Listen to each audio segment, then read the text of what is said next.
Bulletin का आगाज करेंगे बड़ी खबर के साथ। महंगाई का नया तूफान आने को तैयार, लग्जरी अशिया मजीद महंगी होंगी। मोबाइल फोन और गाड़ियों की कीमत में भी इजाफा मुतवक्के है। आपको बताएं कि पेट्रोलियम मसनूआत पर लेवी मजीद बढ़ने का इम्कान। आइंदा माली साल का 140 खरब रुपए का विफाकी बजट आज पेश किया जाएगा। बजट में टैक्स वसूलियों का हदफ 9,200 अरब रुपए मुकर्रर करने का फैसला। सरकारी मुलाजमीन की तनख्वाहों, अलाउंसेस और पेंशन में बड़े इजाफे का इम्कान है। महंगाई का नया तूफान आने को तैयार है। लग्जरी अशिया मजीद महंगी होंगी। इसके अलावा मोबाइल फोन और गाड़ियों की कीमत में इजाफा मुतवक्के है। पेट्रोलियम मसनूआत पर लेवी मजीद बढ़ने का इम्कान है। आइंदा माली साल का 140 खरब रुपए का विफाकी बजट आज पेश किया जाएगा। बजट में टैक्स वसूलियों का हदफ 9,200 अरब रुपए मुकर्रर करने का फैसला है। सरकारी मुलाजमीन की तनख्वाहों, अलाउंसेस और पेंशन में बड़े इजाफे का इम्कान है। आपको बताएं कि महंगाई का नया तूफान आने को तैयार है। लग्जरी अशिया मजीद महंगी होंगी। मोबाइल फोन और गाड़ियों की कीमत में भी इजाफा मुतवक्के है। पेट्रोलियम मसनूआत पर लेवी मजीद बढ़ने का इम्कान है। आइंदा माली साल का 140 खरब रुपए का विफाकी बजट आज पेश किया जाएगा।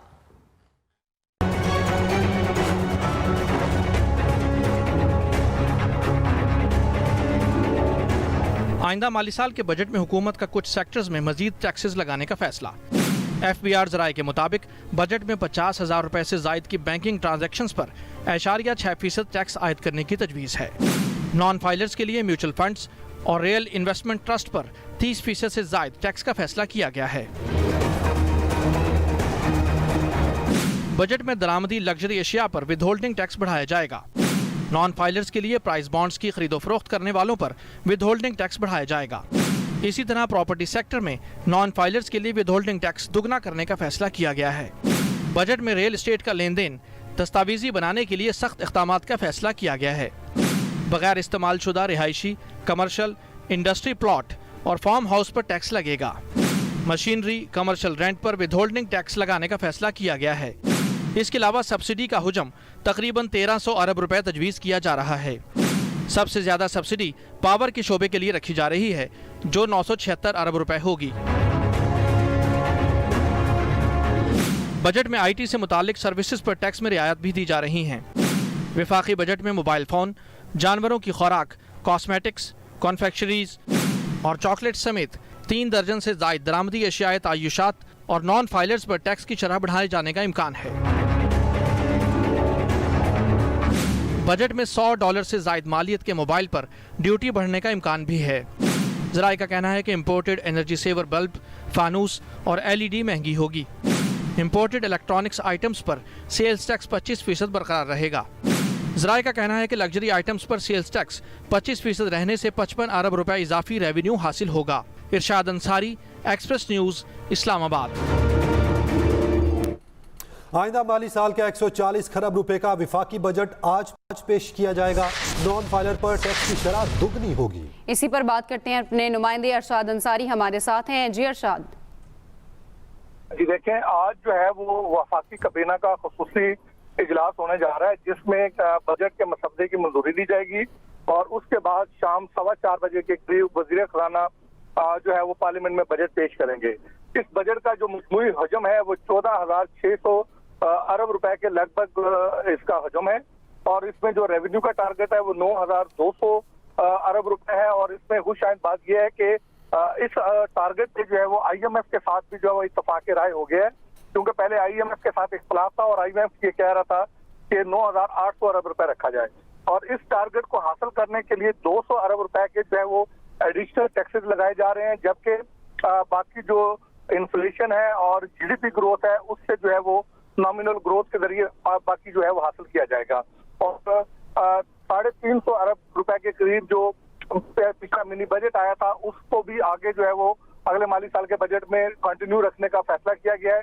350 अरब रुपए के लगभग जो है वो उससे आएंगे और इसके साथ साथ एडमिनिस्ट्रेटिव मेजर और इन्फोर्समेंट मेजर और नए टैक्स पेयर्स को जो नेटवर्क में ला के टैक्स रेवेन्यू की कलेक्शन बढ़ाने का जो टारगेट रखा गया है वो 175 अरब रुपए के लगभग जो है वो उसका टारगेट रखा गया है। और इसके अलावा इस बजट में जो डिफेंस का बजट है वो 1800 अरब रुपए के लगभग है और इसी तरह जो डेवलपमेंट टोटल फेडरल और सूबों का है वो 2700 अरब के लगभग है। उसमें वफाक का जो है वो 1150 अरब रुपए के लगभग तरक्याती बजट है। और इसके साथ साथ जो बजट का जो खसारा है वो अभी भी 6000 अरब रुपए से जायद मालियत का जो है वो खसारा है। और सबसे ज्यादा जो पैसा जो जा रहा है वो डेट सर्विसिंग में अगले माली साल के बजट में भी जाएगा।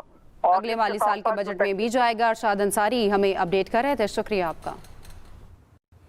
महंगाई से तंग अवाम ने हुकूमत से आइंदा माली साल में बजट में रिलीफ देने का मुतालबा किया। शहरियों का कहना है कि कमर तोड़ महंगाई ने दरमियाने तबके के लिए 2 वक्त की रोटी पूरा करना मुहाल कर दिया और अब अदाद शुमार में नहीं बल्कि अमली सूरत में रिलीफ नजर आना चाहिए।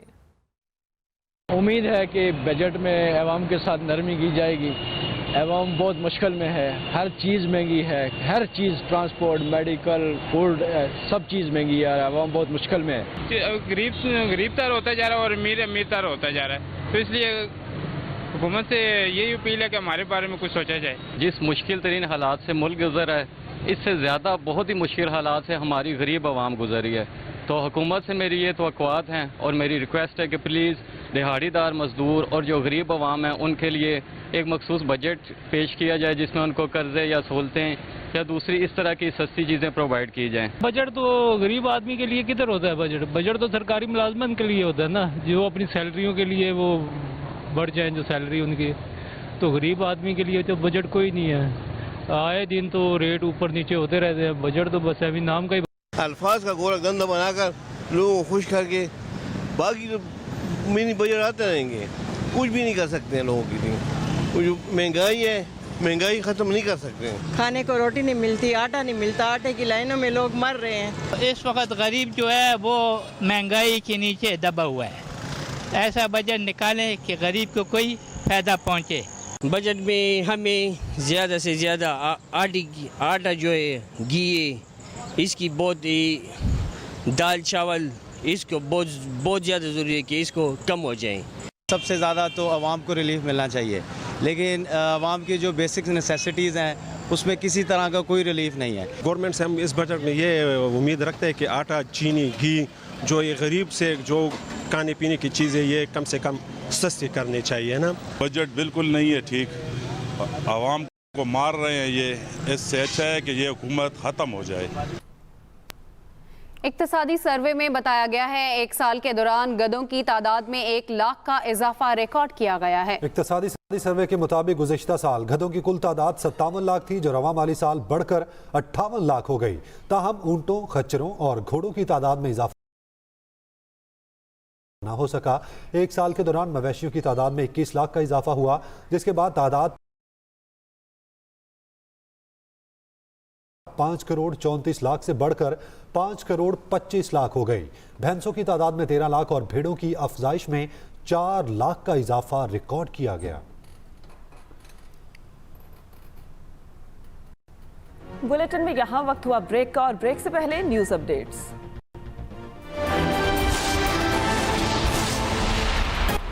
आइंदा माली साल का 140 खरब रुपए हजम का वफाकी बजट आज पेश किया जाएगा। पीपल्स पार्टी के नामजद मेयर कराची मुर्तजा वहाब ने मेयर कराची के इंतखाब के लिए नामजदगी फॉर्म हासिल कर लिया।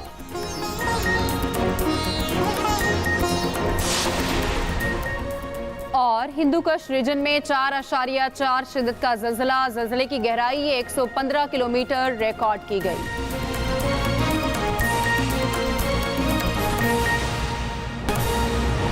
सुप्रीम कोर्ट ने पैनामा पेपर्स में नामजद 436 अफराद के खिलाफ DIG बनाने पर जवाब तलब कर लिया। जस्टिस सरदार तारिक मसूद की सरबराही में 2 रुकनी बेंच ने केस की समाअत की। जस्टिस सरदार तारिक मसूद ने जमात इस्लामी के वकील से कहा, आपको 7 साल बाद याद आया कि अवामी मफाद का मामला है। 7 साल में किसी इदारे के सामने शिकायत क्यों नहीं की? इस वक्त क्या मकसद सिर्फ एक ही फैमिली के खिलाफ केस चलाना था? जस्टिस सरदार तारिक बोले, मैं कहना नहीं चाहता मगर ये मुझे कुछ और ही लगता है। अदालत उज़्मा ने मुख्तलिफ मुख्तलिफ सवालात उठाते हुए कहा बताया जाए पनामा पेपर्स में नामजद अफराद के खिलाफ नैब, FIA, एंटी करप्शन समेत तहकीकाती इदारों से रुजू क्यों नहीं किया। समाअत 1 माह के लिए मुलतवी कर दी गई है। सुप्रीम कोर्ट ने पनामा पेपर्स में नामजद 436 अफराद के खिलाफ GIT बनाने पर जवाब तलब कर लिया। पनामा केस में सुप्रीम कोर्ट ने एक शख्स के खिलाफ फैसला दिया। हम सब एहतसाब करते हैं ये नहीं होना चाहिए।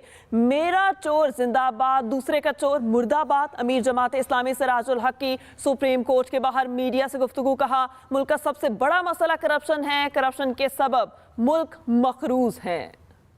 2016 में पनामा के हवाले से एक खबर आम हुई। गैर कानूनी कंपनियों में मुख्तलिफ ममालिक के लोगों ने गैर कानूनी पैसा लाकर छुपाया है।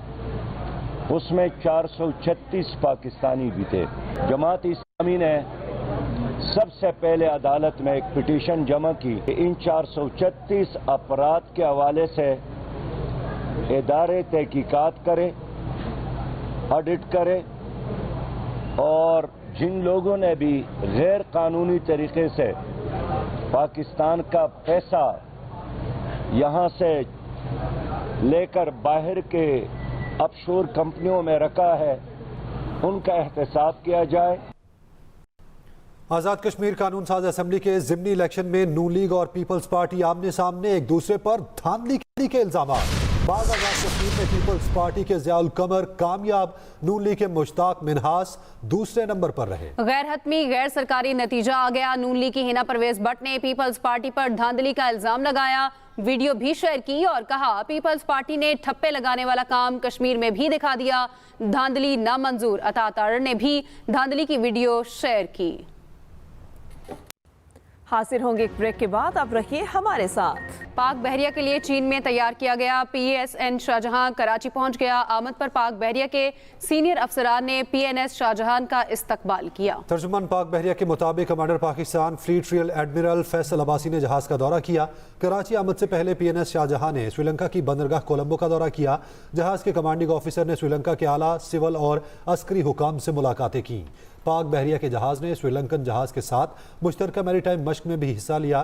तर्जुमान पाक बहरिया का कहना है कि PNS शाहजहां जदीद हथियारों और सेंसर से लैस है। इसकी शमूलियत से मुल्की समंदरी हदूद का दिफा मजीद मजबूत होगा। इसके साथ ही न्यूज बुलेटिन से अब तक के लिए इतना ही। मजीद खबरों के लिए विजिट कीजिए express.pk। इसके अलावा आप हमें ट्विटर और फेसबुक पर भी फॉलो कर सकते हैं। तो देखते रहें एक्सप्रेस न्यूज और रखिए हर खबर पर नजर।